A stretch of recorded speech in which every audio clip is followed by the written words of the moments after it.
میں گل خدا دی سنا گا جد کرے گا او بیان۔ اس کا مطلب یہ ہے کہ خدا کے لوگ جب خدا کلام کرتا ہے اس کی باتوں کو سنتے ہیں۔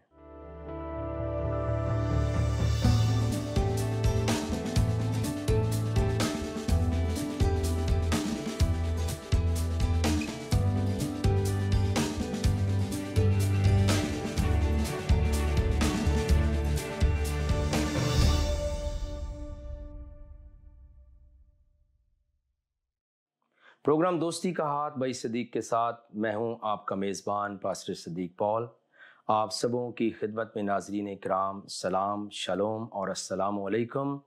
اور اس دعا کے ساتھ اس ہفتہ کے آج کے پروگرام کا ہم آغاز کرتے ہیں کہ آپ جہاں کہیں پر بھی ہوں سلامتی کے ساتھ ہوں، اور پروگرام دوستی کا ہاتھ بھائی صدیق کے ساتھ آپ کے لیے، آپ کے عزیز و اقارب گھرانوں کے لیے اور آپ کی مدد سے پوری دنیا انسانیت کے لیے باعث برکت ہو۔ ہمارا موضوع ہے قرآن سے قرآن تک۔ پچھلے کئی ایک پروگرامز کے اندر ہم نے متقین کے لیے بات کی تھی کہ متقین کون ہے، اور سورہ بقرہ قرآن شریف کی جو دوسری سورہ ہے اس کی ابتدائی آیات ہمارا سندی موضوع تھا، یعنی ابتدائی آیات جو تھیں اس کو ہم نے لے کر اپنے موضوع کو آگے بڑھایا تھا، اور وہاں بہت ساری باتیں ہم نے آپ کے گوش گزار کیں کہ بیسیکلی ذالکہ سے کیا مراد ہے۔ الکتاب جو ہے وہ قرآن کی میکسیمم آیات کثرت کے ساتھ جو ہے الکتاب، جس میں کوئی شک نہیں ہے اور جو متقین کو ہدایت دیتی ہے۔ قرآن شریف نے خود توریت کو کہا ہے الکتاب، انجیل شریف کو الکتاب کہا ہے، زبور شریف کو الکتاب کہا ہے، اور صحائف انبیاء کو الکتاب کہا ہے۔ اور پھر ہم نے متقین کے اوصاف بتائے تھے، اور کلیئرلی قرآن شریف نے گواہی دی تھی کہ اہل کتاب متقین ہیں، ان کے اندر یہ اوصاف پائے جاتے ہیں اور وہ ہدایت یافتہ ہیں قرآن کی نظر سے۔ آج ہم آپ کو ایک اور قصے کی طرف لے جاتے ہیں، اور وہ بھی یقیناً قرآن ہی سے ہے، اور اس کا تعلق بھی قرآن کی دوسری سورہ البقرہ سے ہے، چونکہ البقرہ کے اندر کئی ایک معاملات آئیں گے جن کو ہم آپ کے ساتھ شیئر کریں گے، اور اس لیے کہ یہ ایک طویل سورہ ہے اور اس کے اندر کافی سارے معاملات ہوں گے جن کو ہم آپ کے ساتھ ناظرین کے ساتھ جو ہے وہ شیئر کرتے رہیں گے۔ لیکن آج ہم قصہ آدم یعنی ابو الانبیاء، جنہیں انبیاء کا بھی باپ کہا جاتا ہے اور جنہیں پورے انسانوں کا لیے باپ کہا جاتا ہے، اس کی طرف ہم جائیں گے کہ ان کا قصہ قرآن شریف میں کس طرح سے موجود ہے۔ الٹیمیٹلی وہ الہام کے مطابق، کلام کے مطابق بتایا جاتا ہے کہ جسمانی طور پہ وہ پہلے انسان ہیں اور وہ خلق ہوئے ہیں خدا کے ہاتھوں سے۔ آئیے ہم قرآن شریف سے پوچھتے ہیں کہ ان کا قصہ کیا ہے، اور پھر ساتھ ہی ساتھ بائبل مقدس کی رہنمائی بھی ہمارے ساتھ ہوگی، اور ہم اس کی تفصیلات کو قرآن شریف سے جو ہے وہ بیان کریں گے، اور پھر ہم فائنل جو اس کی جزیات ہیں اور مکمل تفصیل ہے اس کے لیے ہم بائبل مقدس کو بھی استعمال کریں گے۔ تو سورہ بقرہ کی آیت نمبر ہے 30 سے لے کر 39 تک، سورہ البقرہ اور آیت نمبر 30 سے لے کر 39 تک۔ یہاں پہ یوں مرقوم ہے، اور وہ وقت یاد کرنے کے قابل ہے جب تمہارے پروردگار نے فرشتوں سے فرمایا کہ میں زمین پر اپنا نائب بنانے والا ہوں۔ انہوں نے کہا، کیا تو اس میں ایسے شخص کو نائب بنانا چاہتا ہے جو خرابیاں کرے اور کچھ تو خون کرتا پھرے، اور ہم تیری تعریف کے ساتھ تسبیح و تقدیر کرتے رہتے ہیں، اور خدا نے فرمایا وہ باتیں جو میں جانتا ہوں وہ تم نہیں جانتے۔ اور اس نے آدم کو سب چیزوں کے نام سکھائے، پھر ان کو فرشتوں کے سامنے کی اور فرمایا کہ اگر سچے ہو تو مجھے ان کے نام بتاؤ۔ یہ قصہ آدم ہے۔ انہوں نے کہا، تو پاک ہے، جتنا علم تو نے میں بخشا ہے اس کے سوا ہمیں کچھ معلوم نہیں، بے شک تو دانا اور حکمت والا ہے۔ تب خدا نے آدم کو حکم دیا کہ آدم تم ان کو ان چیزوں کے نام بتاؤ۔ جب انہوں نے ان کو ان کے نام بتائے تو فرشتوں سے فرمایا کہ میں نے تم سے نہیں کہا تھا کہ میں آسمانوں اور زمین کی سب پوشیدہ باتیں جانتا ہوں، اور جو تم ظاہر کرتے ہو اور جو پوشیدہ کرتے ہو سب مجھ کو معلوم ہے۔ اور جب ہم نے فرشتوں کو حکم دیا کہ آدم کے آگے سجدہ کرو تو وہ سب سجدے میں گر پڑے، مگر شیطان نے انکار کیا اور غرور میں آ کر کافر بن گیا۔ اور ہم نے کہا اے آدم تم اور تمہاری بیوی بہشت میں رہو اور جہاں سے چاہو بے روک ٹوک کھاؤ پیو، لیکن اس درخت کے پاس نہ جانا، نہیں تو ظالموں میں داخل ہو جاؤ گے۔ پھر شیطان نے دونوں کو وہاں سے پھسلا دیا اور جس میں عیش و نشاط تھے ان کو نکلوا دیا۔ تب ہم نے حکم دیا کہ بہشت بری سے چلے جاؤ، تم ایک دوسرے کے دشمن ہو اور تمہارے لیے زمین میں ایک وقت تک ٹھکانا ہے اور معاش مقرر کر دیا گیا ہے۔ پھر آدم نے اپنے پروردگار سے کچھ کلمات سیکھے اور معافی مانگی تو اس نے ان کا قصور معاف کر دیا، بے شک وہ معاف کرنے والا اور صاحب رحم ہے۔ ہم نے فرمایا کہ تم سب یہاں سے اتر جاؤ، جب تمہارے پاس میری طرف سے ہدایت پہنچے تو اس کی پیروی کرنا، کہ جنہوں نے میری ہدایت کی پیروی کی ان کو نہ کچھ خوف ہوگا اور نہ وہ غمناک ہوں گے۔ تو یہ قصہ قرآن شریف نے جناب حضرت آدم علیہ السلام کے بارے میں بیان کیا ہے۔ لیکن جو حضرت آدم علیہ السلام کا قصہ ہے وہ کافی جگہوں پر موجود ہے، لیکن جزیات کے ساتھ، یعنی تھوڑی تھوڑی بات کی گئی ہے۔ لیکن میں نے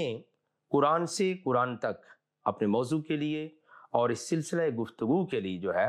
وہ 3 مقامات کو میں نے چنا ہے، اور اگلا جو حوالہ ہے قرآن شریف میں حضرت آدم کے لیے وہ بھی میں آپ کے ساتھ پڑھ کے اور پھر تیسرا حوالہ پڑھ کے پھر میں واپس آ رہا ہوں اور آپ کو ان کی تفصیلات سے آگاہ کرتا ہوں۔ سورہ آل اعراف ہے، 7ویں سورہ آف دا قرآن، اور اس کی آیت نمبر ہے 11 سے لے کر 26 تک۔ 7ویں سورہ قرآن کی اور آیت نمبر ہے 11 سے لے کر 26 تک، سورہ آل اعراف 11ویں آیت سے لے کر 26ویں آیت تک۔ یہاں پہ یہ مرقوم ہے، اور ہم نے تم کو ابتدا میں مٹی سے پیدا کیا، پھر تمہاری شکل صورت بنائی، پھر فرشتوں کو حکم دیا کہ آدم کے آگے سجدہ کرو، تو سب نے سجدہ کیا لیکن ابلیس کہ وہ سجدہ کرنے میں شامل نہ ہوا۔ خدا نے فرمایا جب میں نے تم کو حکم دیا تو کس چیز نے تجھے سجدہ کرنے سے باز رکھا؟ اس نے کہا میں اس سے افضل ہوں، مجھے تو نے آگ سے پیدا کیا اور اسے مٹی سے بنایا ہے۔ فرمایا تو بہشت سے اتر جا، تجھے شاہ نہیں کہ یہاں غرور کرے، پس نکل جا، تو ذلیل ہے۔ اور پھر آگے لکھا ہے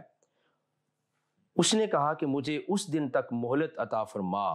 جس دن لوگ قبروں سے اٹھائے جائیں گے۔ فرمایا اچھا، تجھ کو مہلت دی جاتی ہے۔ پھر شیطان نے کہا مجھے تو نے ملعون کیا ہے، میں بھی تیرے سیدھے رستے پر ان کو گمراہ کرنے کے لیے بیٹھوں گا، پھر ان کے آگے سے اور پیچھے سے اور دائیں بائیں سے غرض ہر طرف سے آؤں گا اور ان کی راہ ماروں گا، اور تو ان میں اکثر کو شکر گزار نہیں پائے گا۔ خدا نے فرمایا نکل جا یہاں سے، مردود جو لوگ انہیں تم سے تیری پیروی کریں گے، ان میں سے تیری پیروی کریں گے، ان کو اور تجھ کو جہنم میں ڈال کر تم سب سے جہنم کو بھر دوں گا۔ اور ہم نے آدم سے کہا کہ تم اور تمہاری بیوی بہشت میں رہو سہو اور جہاں سے چاہو اور جو چاہو نوش جان کرو، مگر اس درخت کے پاس نہ جانا ورنہ گنہگار ہو جاؤ گے۔ تو شیطان نے دونوں کو بہکانے لگا اور ان کے ستر کی چیزیں جو ان سے پوشیدہ تھیں کھول دیں، اور کہنے لگا کہ تم کو تمہارے پروردگار نے اس درخت سے صرف اس لیے منع کیا ہے کہ تم فرشتے نہ بن جاؤ یا ہمیشہ جیتے نہ رہو۔ اور ان سے قسم کھا کر کہا میں تو تمہارا خیر خواہ ہوں۔ غرض مردود نے دھوکہ دے کر ان کو معصیت کی طرف کھینچ ہی لیا۔ جب انہوں نے اس درخت کے پھل کو کھا لیا تو ان کے ستر کی چیزیں کھل گئیں، اور وہ بہشت کے درختوں کے پتے توڑ توڑ کر اپنے اوپر چپکانے لگے، ستر چھپانے لگے۔ تب ان کے پروردگار نے ان کو پکارا کہ میں نے تم کو اس درخت کے پاس جانے سے منع نہیں کیا تھا اور جتا نہیں دیا تھا کہ شیطان تمہارا کھلا مکھلا دشمن ہے؟ وہ دونوں عرض کرنے لگے پروردگار ہم نے اپنی جانوں پر ظلم کیا، اور اگر تو ہمیں نہیں بخشے گا اور ہم پر رحم نہیں کرے گا تو ہم تباہ ہو جائیں گے۔ خدا نے فرمایا تم سب بہشت سے اتر جاؤ، اب سے تم ایک دوسرے کے دشمن ہو، اور تمہارے لیے وقت خاص تک زمین پر ٹھکانا اور زندگی کا سامان کر دیا گیا ہے، یعنی کہا کہ اس میں تمہارا جینا ہوگا اور اسی میں مرنا، اور اسی میں سے قیامت کے دن زندہ کر کے نکالے جاؤ گے۔ یہ لکھا ہے قرآن کے اندر حضرت آدم کے متعلق۔ اور اگلی بات لکھی کہ اے بنی آدم ہم نے تم پر پوشاک اتاری کہ تمہارا ستر ڈھانکے اور تمہارے بدن کو زینت دے، اور جو پرہیزگاری کا لباس ہے وہ سب سے اچھا ہے یہ خدا کی نشانیاں ہیں تاکہ لوگ نصیحت پکڑیں۔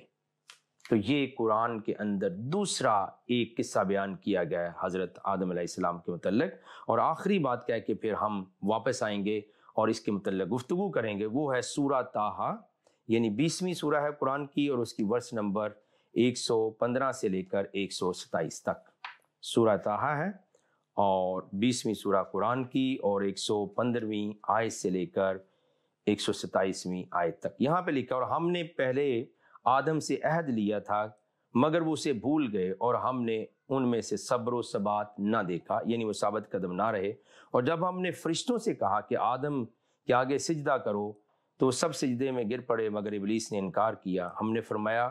آدم یہ تمہارا اور تمہاری بیوی کا دشمن ہے،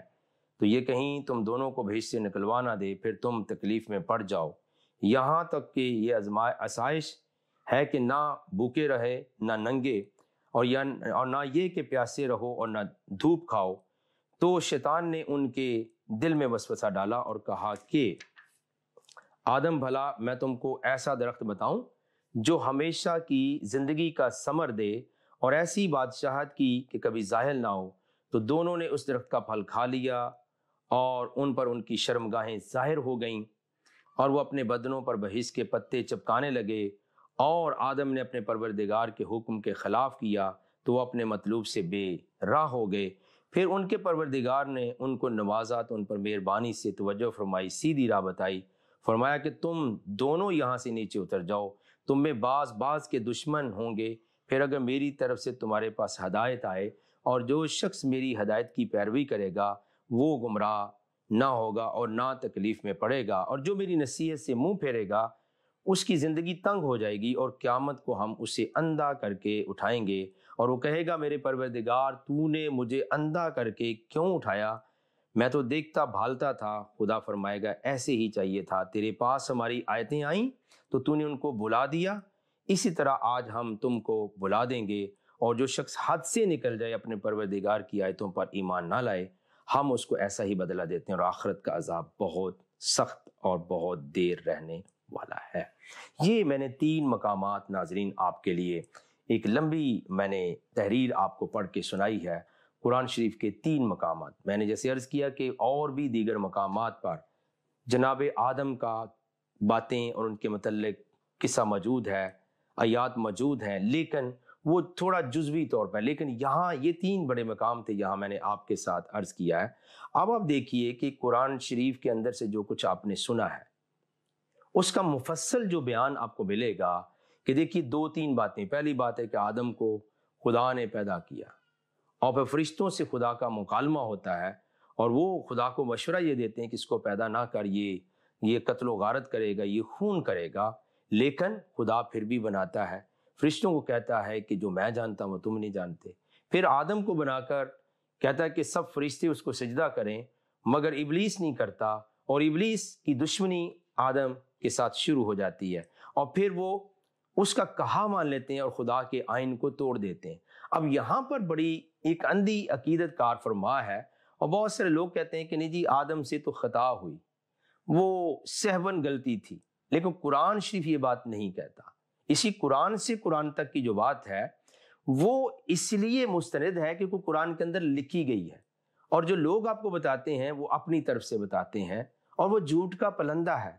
وہ اپنا زبانی جمع خرچ وہ کرتے ہیں اور اپنے خیالات کو آپ تک بیان کرتے ہیں۔ قرآن نے ایسا نہیں کہا، اور پھر آپ دیکھتے ہیں کہ وہ بہشت میں سے نکال دیے جاتے ہیں، اور پھر ایک مقام پہ یہ بھی لکھا ہے کہ انہوں نے معافی مانگی، توبہ لکھا ہے قبول ہوگی، لیکن پھر بھی وہ بہشت کے اندر سے نکال دیے جاتے ہیں۔ آئیے تھوڑا سا ہم اس پر غور کرتے ہیں کہ کیا واقعتاً یہ ایک غلطی تھی، یہ ایک معمولی خطا تھی، یا قرآن اس کے بارے میں کیا بیان کرتا ہے کہ اس کو قرآن نے خود کیا کہا ہے، اور قرآن شریف کیا کہتا ہے کہ آدم سے بیسیکلی ہوا کیا ہے، اور کیوں اس نے جو ہے ایسا کام کیا ہے۔ اور یہاں پر دیکھیے کہ جب ہم آدم کی بات کو پڑھتے ہیں سورہ بقرہ کے اندر 35 آیت میں لکھا ہے کہ خدا نے تو یہ کہا تھا کہ جہاں تم دونوں میاں بیوی رہ سکتے ہو، ٹھیک ہے، اور بے روک ٹوک کھا سکتے ہو، لیکن اس درخت کے پاس نہ جانا۔ نہیں تو تم ظالموں میں داخل ہو جاؤ گے۔ اب قرآن نے تو متعدد آیات میں یہ بھی بیان کیا ہے کہ لا یحب الظالمین، کہ اللہ ظالموں سے محبت ہی نہیں کرتا ہے۔ اور پھر دیکھیے کہ ان کا قصور معاف کیا، اور اگر گناہ نہیں ہوا تھا جس کو ہم نے قرآن سے یہ ثابت کیا ہے کہ من الظالمین، کہ تم ظالموں میں سے ہو جاؤ گے، تو پھر اس کی 37ویں آیت بتاتی ہے کہ وہاں لکھا فتاب علیہ، کہ انہوں نے توبہ کی ہے۔ اب توبہ کس کے خلاف ہو سکتی ہے؟ جب ہم گناہ کرتے ہیں تو اس کے لیے ہم معافی مانگتے ہیں، توبہ کرتے ہیں، اور پھر لکھا انہ هو التواب الرحیم، تو پھر خدا نے ان کو معاف کیا ہے، لیکن پھر بھی کہا کہ یہاں سے اتر جاؤ۔ اب یہ جو بات ہے یہ کس طرح ممکن ہو سکتی ہے کہ جب آپ خدا سے معافی مانگتے ہیں، اور خدا بہترین توبہ کرنے والا اور معاف کرنے والا ہے، اگر جب ہم کوئی غلطی کرتا ہے، قصور کرتا ہے، اس کو معاف کر دیتے ہیں تو پھر ہم اس کو اس کی پوزیشن پر بحال کر دیتے ہیں۔ لیکن میں ضرور چاہوں گا کہ ناظرین بڑے کھلے دل کے ساتھ مفصل بیان جو ہے قصہ آدم کے متعلق وہ توریت شریف بائبل مقدس سے سنیے، اور آپ کو پوری تفصیلات ملیں گی کہ بیسیکلی تفصیلی بیان جو بائبل مقدس نے دیا ہے جناب آدم کی مناسبت سے وہ ہے کیا۔ یہاں پر میں چند ریفرنس آپ کی نظر کرتا ہوں۔ توریت شریف میں سے پہلی کتاب پیدائش کی کتاب، پہلی بات جو عرض کروں گا، پہلا باب اس کا، اور یہاں پر تخلیقات خدا کرتا ہے، اور پھر اس کی 26ویں آیت میں آپ کے ساتھ پڑھ رہا ہوں۔ پھر خدا نے کہا ہم انسان کو اپنی صورت پر اپنی شبیہ کی مانند بنائیں، اور وہ سمندر کی مچھلیوں اور آسمان کے پرندوں اور چوپایوں اور تمام زمین اور سب جانداروں پر جو زمین پر رینگتے ہیں اختیار رکھیں۔ اب خدا نے انسان کو اپنی صورت اور شبیہ پر بنایا، اس کے اوپر بھی بہت بحث ہوتی ہے، یہ کیسے ممکن ہے؟ تو سورہ قرآن کے اندر سورہ موجود ہے، اور اس کے اندر ایک لفظ لکھا ہے لَقَدْ خَلَقْنَا الْإِنسَانَ فِي أَحْسَنِ تَقْوِيمٍ، سورہ 3 ہے قرآن کے اندر، اس کا نام سورہ 3 ہے، اور اس کے اندر لکھا ہے کہ خدا نے انتہائی بہترین شکل و صورت میں آدم کو خدا نے انسان کو بنایا ہے، انتہائی بہترین شکل و صورت میں۔ اور حدیث میں بھی بیان آتا ہے کہ اللہ نے آدم کو اپنی صورت پر بنایا ہے، لیکن چونکہ ہمارا موضوع قرآن سے قرآن تک ہے تو قرآن کی بات یہ ہے کہ جب اس نے آدم کو انتہائی بہترین شکل و صورت میں بنایا تو توریت شریف نے صدیوں پہلے یہ بات بتائی ہے کہ خدا نے اسے اپنی صورت اور شبیہ پر خلق کیا۔ پھر جو خلیفہ کی بات آئی ہے، واسرائے کی، یعنی اختیار دیے جانے کی، یعنی ان کا دنیا کے اوپر امام ہونا، خلیفہ ہونا، یہ خدا کی طرف سے تھا۔ پھر یہاں پہ لکھا ہے جو آدم کو اسماء کے یعنی ناموں کا علم دیا گیا، اس کے متعلق پیدائش کی کتاب دوسرا باب اس کی 18ویں آیت میں ہے، اور خدا نے کہا کہ آدم کا اکیلا رہنا اچھا نہیں، میں اس کے لیے ایک مددگار اس کی مانند بناؤں گا۔ اور خدا نے کل دشتی جانور اور ہوا کے کل پرندے مٹی سے بنائے، اور ان کو آدم کے پاس لایا کہ دیکھے وہ ان کے کیا نام رکھتا ہے۔ اور آپ نے قرآن شریف سے سنا تھا کہ اللہ نے پھر ان کو چیزوں کے نام بتا دیے۔ اب توریت شریف آپ کو پوری تفصیل بتا رہی ہے کہ بیسیکلی یہ تفصیل کیا ہے، اور تفصیل یہ تھی کہ ان کو آدم کے پاس لاتا ہے ساری چیزوں کو بنا کر، اور خدا کہتا ہے کہ ان کے کیا نام رکھتا ہے، اور آدم نے جس جانور کو جو کہا وہی اس کا نام ٹھہرا۔ ناظرین آپ کی علمی معلومات بڑھیں گی کہ جو نام پڑے ہیں اشیاء کے ازروے توریت شریف وہ آدم علیہ السلام نے رکھے، اور ان کے نام پڑ گئے۔ اور پھر لکھا ہے اور آدم نے کل چوپایوں اور ہوا کے پرندوں اور کل دستی جانوروں کے نام رکھے، پر آدم کے لیے کوئی مددگار اس کی مانند نہ ملا، یعنی اس کی بیوی۔ اور خدا نے آدم پر گہری نیند بھیجی، اور وہ سو گیا، اور اس نے اس کی پسلیوں میں سے ایک کو نکال لیا۔ اور یہ عمومی روایت اہل اسلام کے درمیان میں مشہور ہے کہ عورت کو جو ہے وہ اللہ نے ٹیڑھی پسلی سے پیدا کی، اس کے ساتھ نرمی اختیار کرو، طریقے سے پیار سے سمجھاؤ، ورنہ سیدھی نہیں ہوگی، یہ ٹوٹ جائے گی۔ تو یہ جو تفصیلی بیان ہے یہ توریت شریف کے اندر موجود ہے کہ اس کی پسلیوں میں سے ایک کو لیا اور پھر اس کی جگہ گوشت بھر دیا۔ اسی لیے مرد جو ہیں یعنی میل جو ہے وہ فیمیل کی طرف رغبت کرتے ہیں، یعنی ہسبینڈ ایک بیوی رکھنا چاہتا ہے اور شوہر اپنی شریک حیات کی طرف رغبت محسوس کرتا ہے، اس لیے کہ خدا نے وہاں سے پسلی کو نکالا لیکن اس کی جگہ گوشت بھر دیا ہے۔ اور جب یہ معاملہ ہوتا ہے تو لکھا ہے